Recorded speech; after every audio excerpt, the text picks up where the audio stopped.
from ceodojo.net. He's a very interesting person. And when we were talking before we came live here, we were talking about Tae Kwon Do, which is like my favorite martial art. So I hope one of my teachers hops on. That would be cool. But anyway, so we were talking about perseverance. Mm-hmm.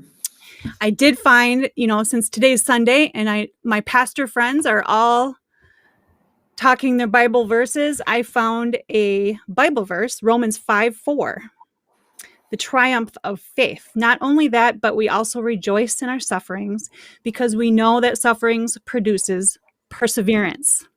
Perseverance, character, and character, hope.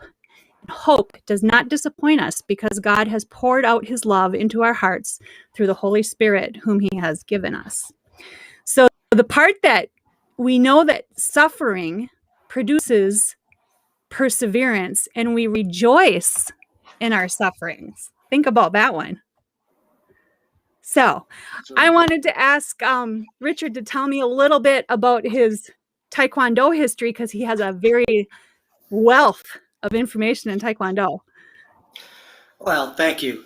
Thanks for having me. This is always awesome to get a chance to chat and talk to people with good energy and a positive message. That's what Tae Kwon Do, what the martial art is truly about. People often get confused and they think it's about, fighting and combat. That's a part of it, but the bigger part of it is to develop the whole person.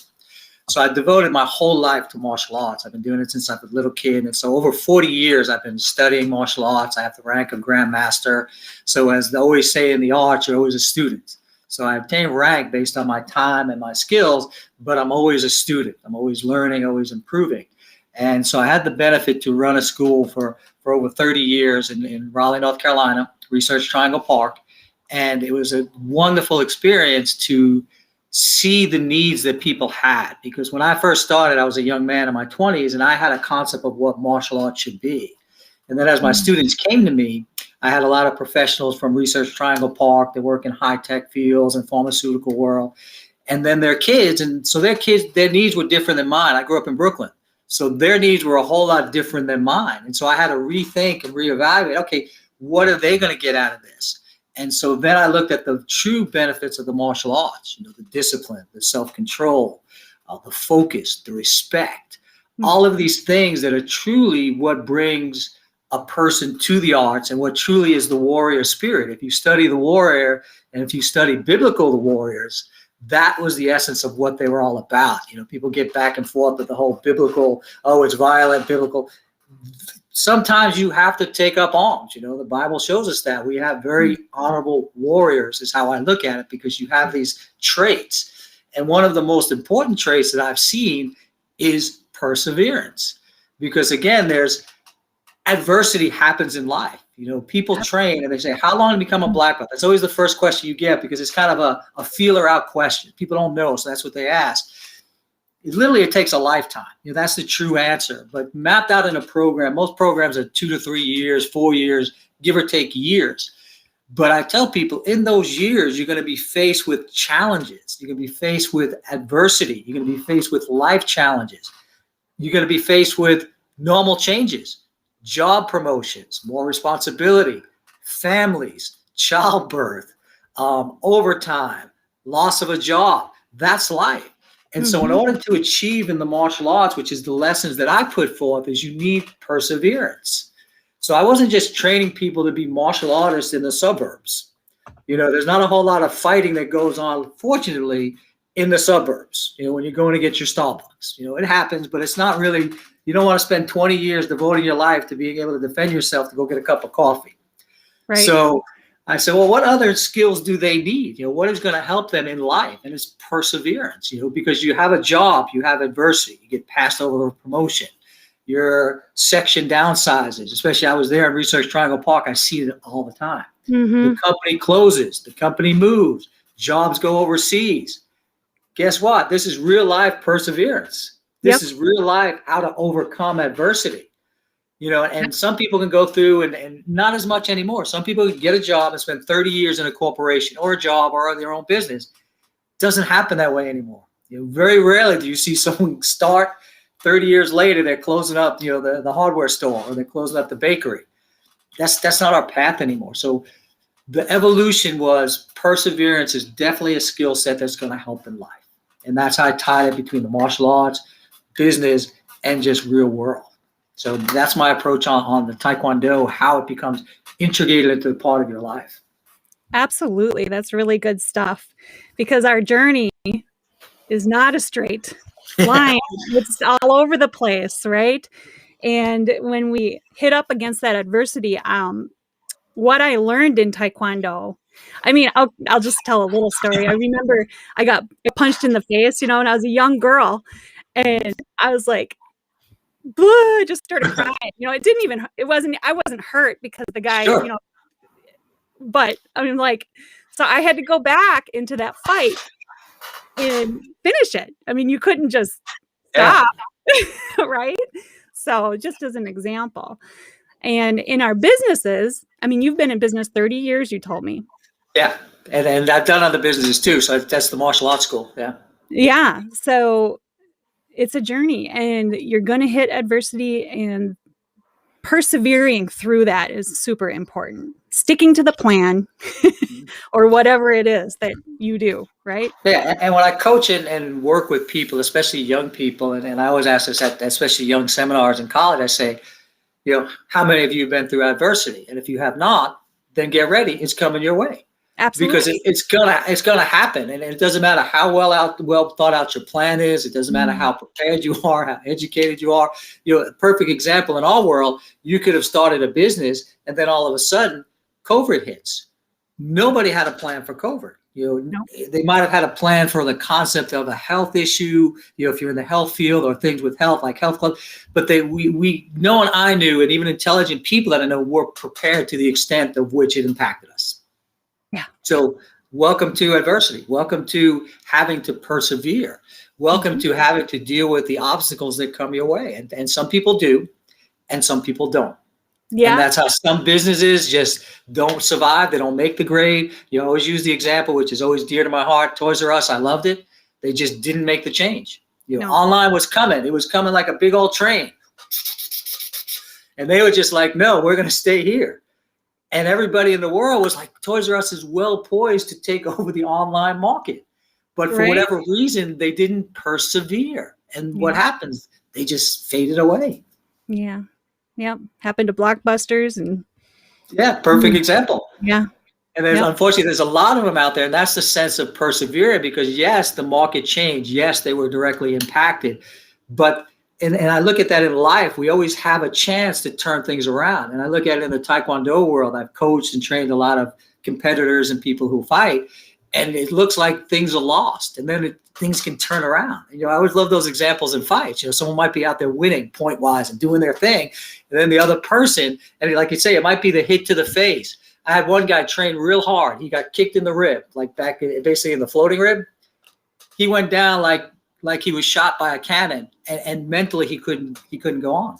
Yeah. He just couldn't go on. And yes, it does hurt, but it's not the most impossible thing to overcome.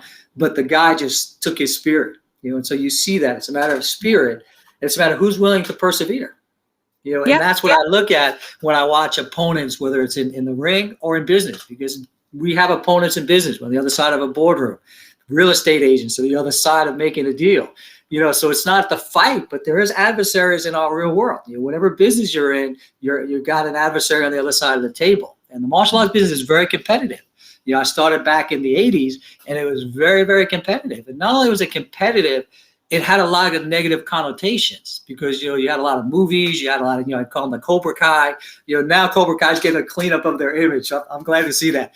But it was basically a Cobra Kai image of schools, that we were all like Cobra Kai. And I couldn't blame them, because a majority of the schools, which I call bust 'em up karate, so we were fighting that as well. So we had to persevere. But again, I flipped the script, because people came to me, and I was running with my family, my wife, my daughter, my kids train as well. And so when I presented that, they're like, oh, this is so much different than that Cobra Kai young guy bust 'em up stuff. We like this. And my following grew, because people like yourself wanted it for the right reasons. And they saw that I provided it.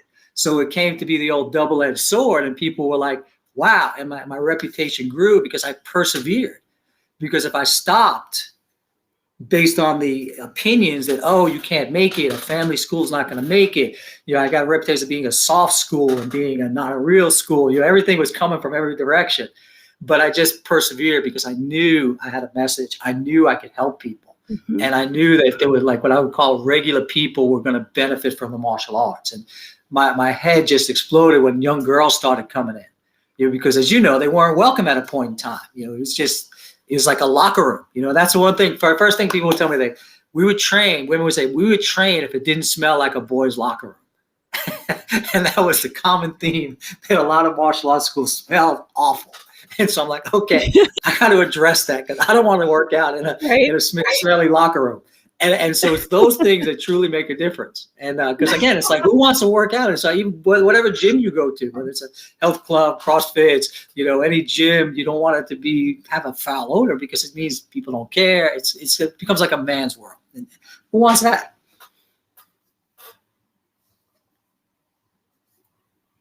Right.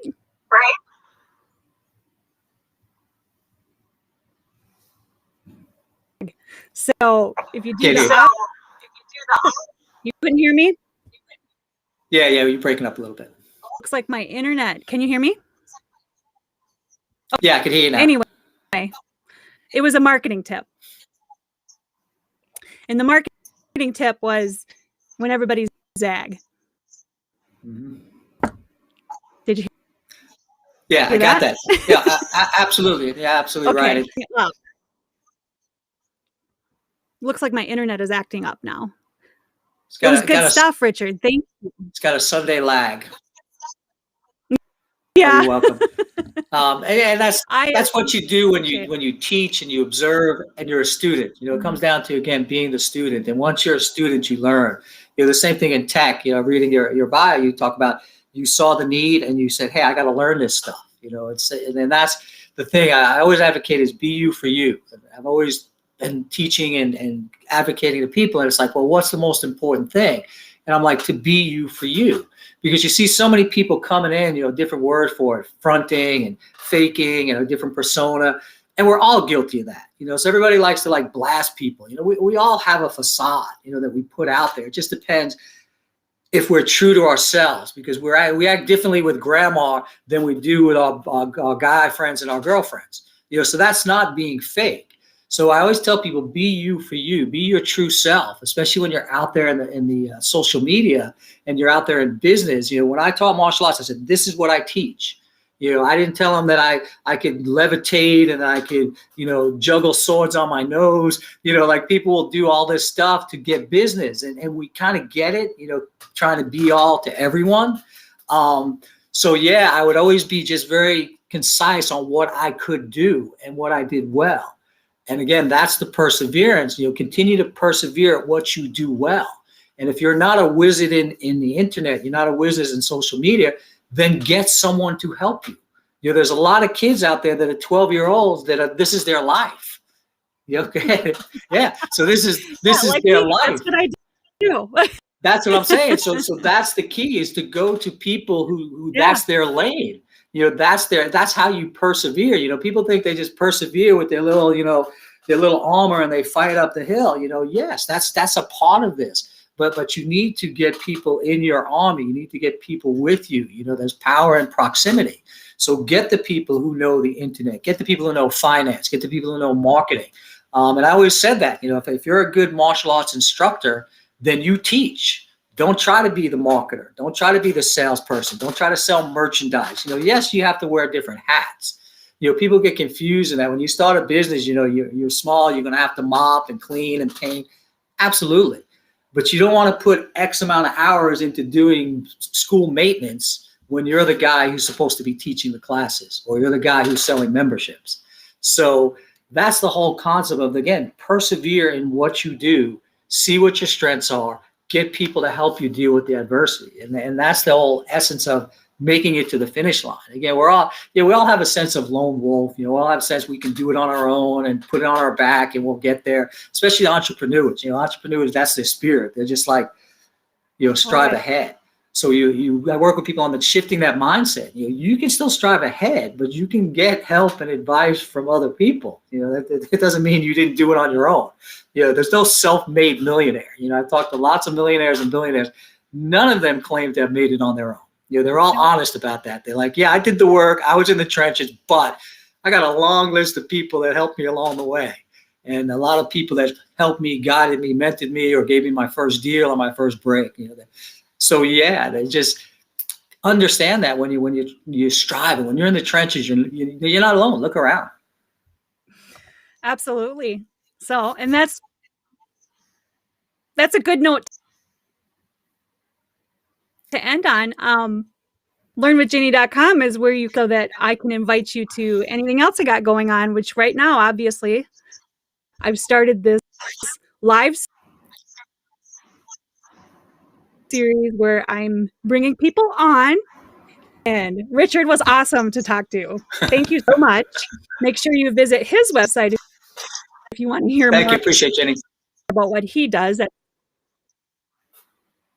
Yeah, we got mine and his. So appreciate awkward. It's like pointing from a mirror, you're like, wait. All right. I appreciate it. Thank you so much, Richard. It's been a pleasure. Great talking to you. Have a great Sunday, everybody. Bye.